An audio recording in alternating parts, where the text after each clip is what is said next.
The opposition, for their part, obviously sought to garner mass popular support. And most of these organizations that would snowball really started out as small elite-based organizations. They were intellectuals who were the social mobilizers.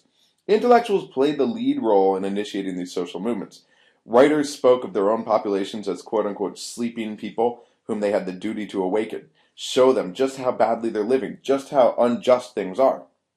So writers took the lead in, in the opposition movement, claiming the right, quote, "It must not be forgotten that creative workers always mingle among the people. They listen to people's hearts." This is the way that the intellectuals felt their duty sort of was structured. And they preached real issues and real problems, which allowed them to gain significant mass followings. Their activities ranged from demonstrations to drafting legislation. Sometimes protests were broken up, sometimes leaders were taken away for at least a little stint in detention, but really this was this unprecedented period of freedom, and this would never be repeated, or at least it hasn't been since, in most of Central Asia after independence. The opposition even got TV airtime. They got press space to give their own case for their own program. There were still problems. It was difficult to register these organizations, which made it easier to crack down on them. But this was generally a period that most Central Asians recall very fondly. This was sort of the height, especially outside of Kazakhstan, this was the height of freedom. Kyrgyzstan had a period in the early 1990s when they also had much more freedom, or I should say in the mid-1990s. But generally for Central Asia as a whole, this was the most free period. So they were, going back to what they were mobilizing the population around, these were very concrete issues. These were things like environmental groups, groups with ethnic grievances, especially about language preferences, groups oriented towards past injustices, labor groups, standard political movements, youth groups. They sort of indicated the salient issues of the day. So in Kazakhstan, the issues were, for example, the Semipalatinsk environmental movement in 1989, which was advocating for an end to nuclear testing, and the polluting industry, for cleanup of these things. They were calling out against the degradation of Kazakh land and water. So these were health issues, very concrete. In Uzbekistan, there was a focus on the Aral Sea, the drying up of the Aral Sea, the salinity of the soil as a result. So again, health issues, major health issues. There were also economic issues.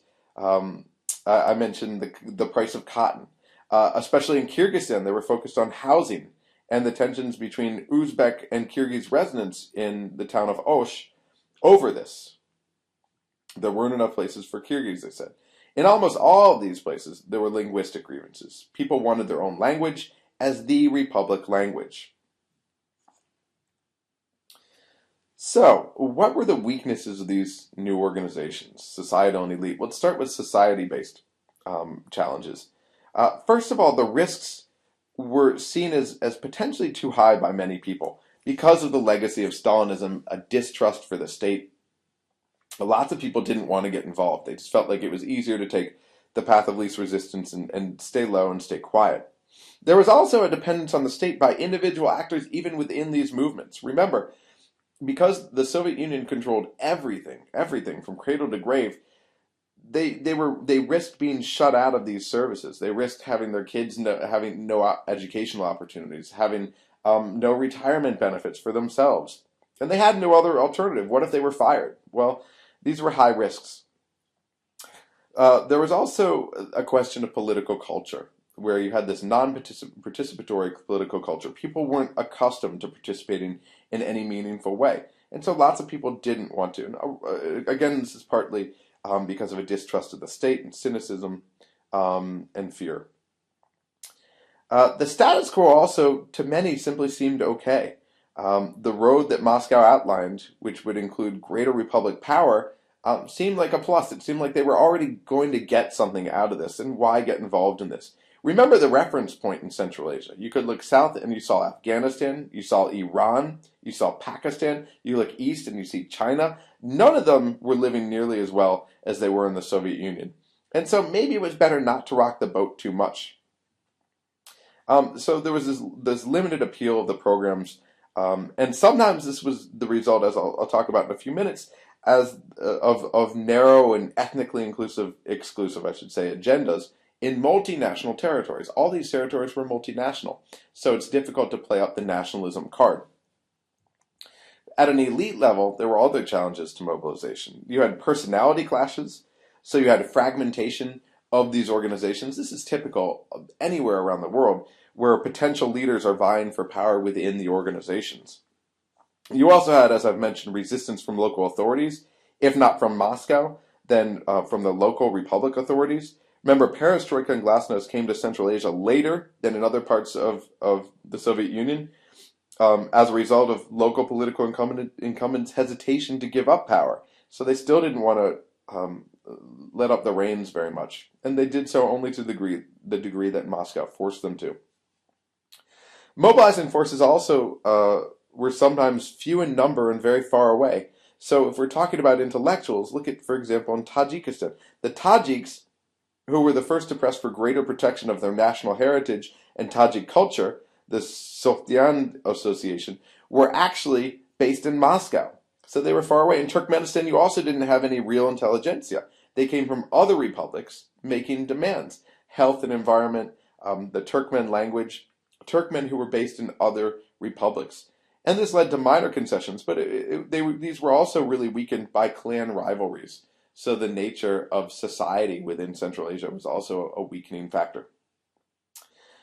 You also had financial weakness. There was no base. These were poor states. People weren't accustomed to political activism and especially civil society. It wasn't that you could go out there and orchestrate some sort of gathering of funds to support your organization. This was too early for Western aid, so that wasn't coming in either. So you had financial problems as well. So let's look at some of the examples of these movements. The first one we'll talk about is Azat, which was based in Kazakhstan.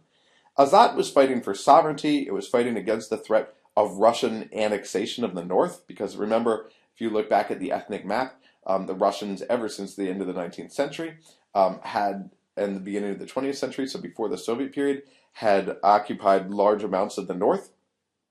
Azat was largely a mono-ethnic organization, so it was naturally limited. And so this is a big problem. The Kazakhs were largely composed, or Kazakhstan was largely composed of ethnic Russians and others. So it becomes difficult to rally against the Russians and to have your movement take off. The core supporters were mostly urban. They were mostly high school graduates, but people who had no more education than that. They were in their 30s and their 40s. They had as many as about 40,000 movements, and of course they were ethnic Kazakhs.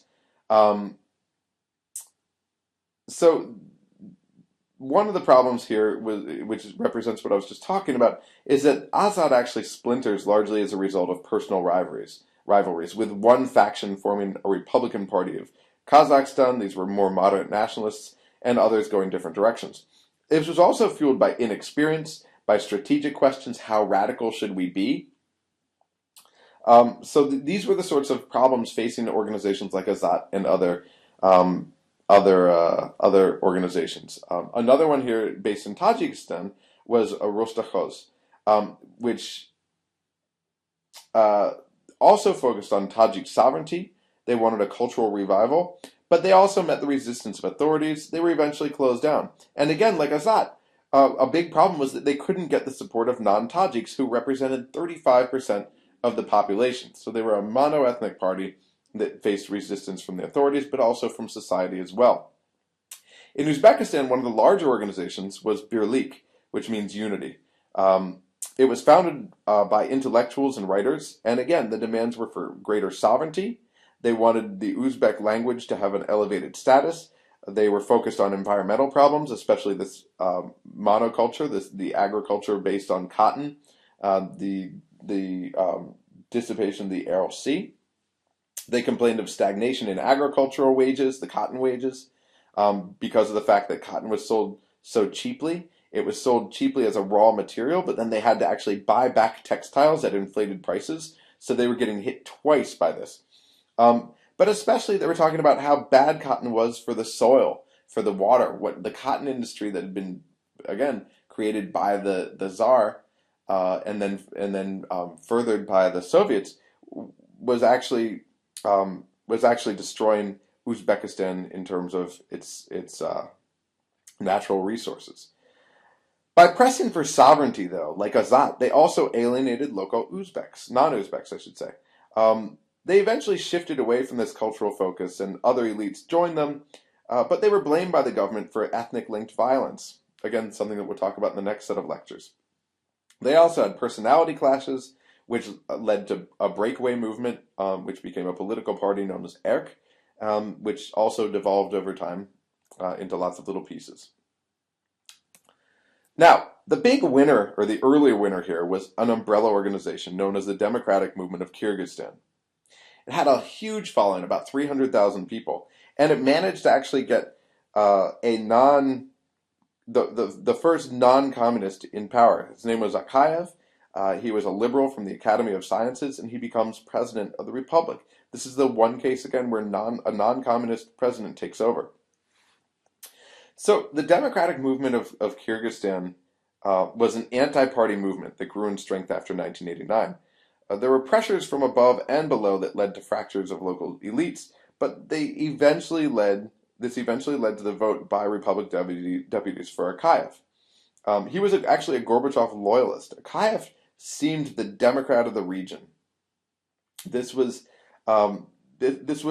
really the epitome of democracy in Central Asia, and it was something that gave the Kyrgyz a great name early on after independence, after 1991. It wasn't until a few years after that he began to clamp down on the opposition amidst increased ethnic tensions, especially with Russians, Uzbeks, who totaled about 30% of the population, versus the Kyrgyz. So what this suggests is that the opposition needed broad-based movements to actually take power, and where they could create this in Kyrgyzstan and in Uzbekistan as well, they were a real threat. But only in Kyrgyzstan did the movement have enough strength to make the Communist Party leader fall. In Uzbekistan, Birlik lacked that strength to counter Islam Karimov, the president, and his tricks, the tricks that we just talked about earlier, partly because of the perception that they were nationalists, which, again, we'll talk about more in the next set of lectures.